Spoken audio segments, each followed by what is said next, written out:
Alright, we're going to be cold starting a 2004 Jeep Wrangler. The date is January 8th, 2015. And the current weather, right here, is -3. It feels like -25s. So,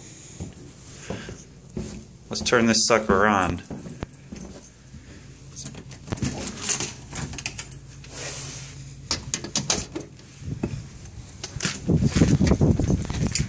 So it's been this cold for about 2 days now, and I have not turned the car on yet. Let's see how quick it fires up.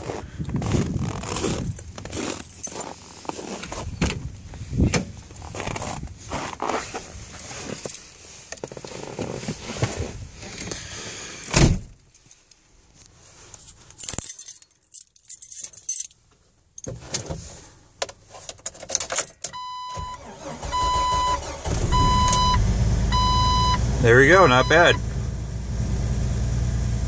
See ya.